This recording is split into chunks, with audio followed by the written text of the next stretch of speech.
लंका में महाबलशाली मेघनाद के साथ बड़ा ही भीषण युद्ध चला। अंततः मेघनाद मारा गया। रावण, जो अब तक मद में चूर था, राम सेना, खास तौर पर लक्ष्मण का पराक्रम सुनकर थोड़ा तनाव में आया। रावण को कुछ ढकी देखकर रावण की मां कैकसी ने उसके पाताल में बसे दो भाइयों महिरावण और महिरावण की याद दिलाई। लंका का राजा बनने के बाद उनकी सुध ही नहीं रही थी। रावण यह भली प्रकार जानता था कि अहिरावण व महिरावण तंत्र मंत्र के महापंडित, जादू टोने के धनी और मां कामाक्षी के परम भक्त हैं। रावण ने उन्हें बुला भेजा और कहा कि वह अपने छल बल कौशल से श्री राम व लक्ष्मण का सफाया कर दे। यह बात दूतों के जरिए विभीषण को पता लग गई। युद्ध में अहिरावण व महिरावण जैसे परम मायावी के शामिल होने से विभीषण चिंता में पड़ गए। विभीषण को लगा कि भगवान श्री राम और लक्ष्मण की सुरक्षा व्यवस्था और कड़ी करनी पड़ेगी। इसके लिए उन्हें सबसे बेहतर लगा कि इसका जिम्मा परमवीर हनुमान जी को सौंप दिया जाए। राम लक्ष्मण की कुटिया लंका में सुबेल पर्वत पर बनी थी।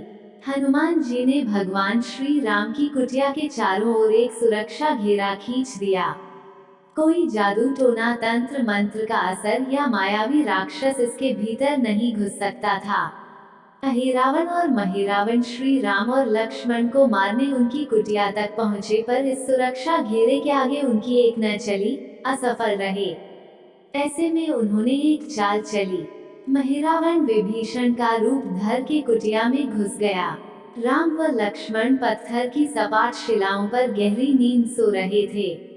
दोनों राक्षसों ने बिना आहट के शिला समेत दोनों भाइयों को उठा लिया और अपने निवास पाताल की ओर लेकर चल दिए। विभीषण लगातार सतर्क थे। उन्हें कुछ देर में ही पता चल गया कि कोई अनहोनी घट चुकी है। विभीषण को महिरावण पर शक था। उन्हें राम लक्ष्मण की जान की चिंता सताने लगी। विभीषण ने हनुमान जी को महिरावण के बारे में बताते हुए कहा कि वे उसका पीछा करें। लंका में अपने रूप में घूमना राम भक्त हनुमान के लिए ठीक न था, सो उन्होंने पक्षी का रूप धारण कर लिया और पक्षी का रूप में ही निकुंभला नगर पहुंच गए। निकुंभला नगरी में पक्षी रूप धरे हनुमान जी ने कबूतर और कबूतरी को आपस में बतियाते सुना। कबूतर कबूतरी से कह रहा था कि अब रावण की जीत पक्की है। अहिरावण व महिरावण राम लक्ष्मण को बलि चढ़ा देंगे। बस सारा युद्ध समाप्त। कबूतर की बातों से ही बजरंग बली को पता चला कि दोनों राक्षस राम लक्ष्मण को सोते में ही उठाकर कामाक्षी देवी को बलि चाहने पाताल लोक ले गए हैं। हनुमान जी वायु वेग से रसातल की ओर बढ़े और तुरंत वहां पहुंचे। हनुमान जी को रसातल के प्रवेश द्वार पर एक अद्भुत पहरेदार मिला। इसका आधा शरीर वानर का और आधा मछली का था। उसने हनुमान जी को पाताल में प्रवेश से रोक दिया। द्वारपाल हनुमान जी से बोला कि मुझको परास्त किए बिना तुम्हारा भीतर जाना असंभव है। दोनों में लड़ाई छिड़ गई। हनुमान जी की आशा के विपरीत यह बड़ा ही बलशाली और कुशल योद्धा निकला। दोनों ही बड़े बलशाली थे। दोनों में बहुत भयंकर युद्ध हुआ, परंतु वह बजरंग बली के आगे न टिक सका। आखिरकार हनुमान जी ने उसे हरा तो दिया, पर उस द्वारपाल की प्रशंसा करने से नहीं रह सके। हनुमान जी ने उस वीर से पूछा कि हे वीर, तुम अपना परिचय दो। तुम्हारा स्वरूप भी कुछ ऐसा है कि उससे कौतूहल हो रहा है। उस वीर ने उत्तर दिया, मैं हनुमान का पुत्र हूँ और एक मछली से पैदा हुआ हूँ। मेरा नाम है मकरध्वज। हनुमान जी ने यह सुना तो आश्चर्य में पड़ गए। वो वीर की बात सुनने लगे। मकरध्वज ने कहा, लंका दहन के बाद हनुमान जी समुद्र में अपनी अग्नि शांत करने पहुँचे। उनके शरीर से पसीने के रूप में तेज गिरा। उस समय मेरी माँ ने आहार के लिए मुख खोला था। वह तेज मेरी माता ने अपने मुख में ले लिया और गर्भवती हो गई। उसी से मेरा जन्म हुआ है। हनुमान जी ने जब यह सुना तो मकरध्वज को बताया कि वही हनुमान हैं। मकरध्वज ने हनुमान जी के चरण स्पर्श किए और हनुमान जी ने भी अपने बेटे को गले लगा लिया और वहां आने का पूरा कारण बताया। उन्होंने अपने पुत्र से कहा कि अपने पिता के स्वामी की रक्षा में सहायता करो। मकरध्वज ने हनुमान जी को बताया कि कुछ ही देर में राक्षस बलि के लिए आने वाले हैं। बेहतर होगा कि आप रूप बदलकर कामाक्षी के मंदिर में जाकर बैठ जाएं। उनको सारी पूजा झरोखे से करने को कहें। हनुमान जी ने पहले तो मधुमक्खी का वेश धरा और मां कामाक्षी के मंदिर में घुस गए। हनुमान जी ने मां कामाक्षी को नमस्कार कर सफलता की कामना की और फिर पूछा, हे मां, क्या आप वास्तव में श्री राम जी और लक्ष्मण जी की बलि चाहती हैं? हनुमान जी के इस प्रश्न पर मां कामाक्षी ने उत्तर दिया कि नहीं, मैं तो दुष्ट अहिरावण व महिरावण की बलि चाहती हूँ। ये दोनों मेरे भक्त तो हैं पर अधर्मी और अत्याचारी भी हैं। आप अपने प्रयत्न करो, सफल रहोगे। मंदिर में 5 दीप जल रहे थे।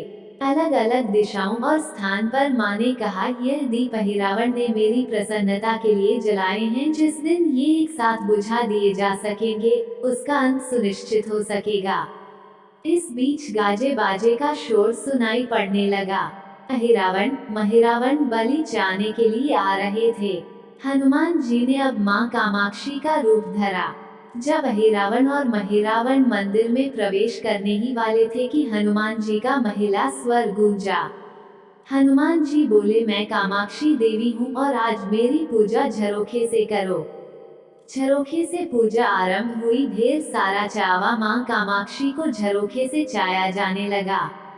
अंत में बंधक बलि के रूप में राम लक्ष्मण को भी उसी से डाला गया। दोनों बंधन में बेहोश थे। हनुमान जी ने तुरंत उन्हें बंधन मुक्त किया। अब पाताल लोक से निकलने की बारी थी, पर उससे पहले मां कामाक्षी के सामने अहिरावण महिरावण की बलि देकर उनकी इच्छा पूरी करना और दोनों राक्षसों को उनके किए की सजा देना शेष था।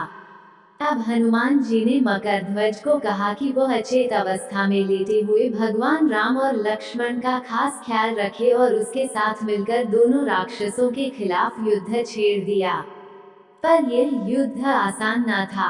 अहिरावण और महिरावण बड़ी मुश्किल से मरते तो फिर 5-5 के रूप में जिंदा हो जाते। इस विकट स्थिति में मकरध्वज ने बताया कि अहिरावण की एक पत्नी नागन्या है। अहिरावण उसे बलात्कार लाया है। वो उसे पसंद नहीं करती पर मन मार के उसके साथ है।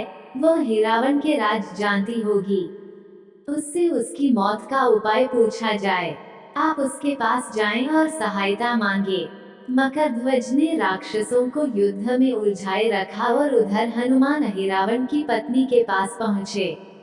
नागन्या से उन्होंने कहा कि यदि तुम अहिरावण के मृत्यु का भेद बता दो तो हम उसे मारकर तुम्हें उसके चंगुल से मुक्ति दिला देंगे। अहिरावण की पत्नी ने कहा, मेरा नाम चित्रसेना है। मैं भगवान विष्णु की भक्त हूँ। मेरे रूप पर अहिरावण मर मिटा और मेरा अपहरण कर यहाँ कैद किए हुए है, पर मैं उसे नहीं चाहती। लेकिन मैं अहिरावण का भेद तभी बताऊंगी जब मेरी इच्छा पूरी की जाएगी। हनुमान जी ने अहिरावण की पत्नी नागन्या चित्रसेना से पूछा कि आप अहिरावण की मृत्यु का रहस्य बताने के बदले में क्या चाहती हैं? आप मुझसे अपनी शर्त बताएं, मैं उसे जरूर मानूंगा। चित्रसेना ने कहा, दुर्भाग्य से अहिरावण जैसा असुर मुझे हर लाया। इससे मेरा जीवन खराब हो गया। मैं अपने दुर्भाग्य को सौभाग्य में बदलना चाहती हूँ। आप अगर मेरा विवाह श्री राम से कराने का वचन दे तो मैं अहिरावण के वध का रहस्य बताऊंगी। हनुमान जी सोच में पड़ गए। भगवान श्री राम तो एक पत्नी निष्ठ हैं। अपनी धर्म पत्नी देवी सीता को मुक्त कराने के लिए असुरों से युद्ध कर रहे हैं। वो किसी और से विवाह की बात तो कभी न स्वीकारेंगे। मैं कैसे वचन दे सकता हूँ? फिर सोचने लगे कि यदि समय पर उचित निर्णय न लिया तो स्वामी के प्राण ही संकट में हैं। असमंजस की स्थिति में बेचैन हनुमान जी ने ऐसी राह निकाली कि सांप भी मर जाए और लाठी भी न टूटे। हनुमान जी बोले, तुम्हारी शर्त स्वीकार है, पर हमारी भी एक शर्त है।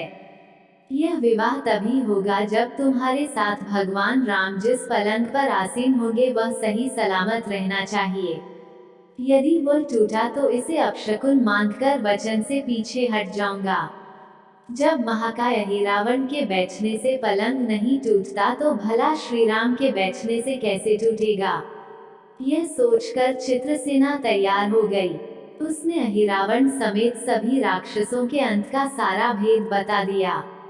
चित्रसेना ने कहा, दोनों राक्षसों के बचपन की बात है। इन दोनों के कुछ शरारती राक्षस मित्रों ने कहीं से एक भरामरी को पकड़ लिया। मनोरंजन के लिए वे उसे भरामरी को बार बार कांटों से छेद रहे थे। भरामरी साधारण भरामरी न थी, वो भी बहुत मायावी थी, किंतु किसी कारणवश वह पकड़ में आ गई थी। भरामरी की पीड़ा सुनकर अहिरावण और महिरावण को दया आ गई और अपने मित्रों से लड़कर उसे छुड़ा दिया। मायावी भरामरी का पति भी अपनी पत्नी की पीड़ा सुनकर आया था। अपनी पत्नी की मुक्ति से प्रसन्न होकर उस भौरे ने वचन दिया था कि तुम्हारे उपकार का बदला हम सभी ब्रह्म जाति मिलकर चुकाएंगे। ये भौरे अधिकतर उसके शयन कक्ष के पास रहते हैं। ये सब बड़ी भारी संख्या में हैं। दोनों राक्षसों को जब भी मारने का प्रयास हुआ है और ये मरने को हो जाते हैं, तब ब्रह्म उनके मुख में एक बूंद अमृत का डाल देते हैं।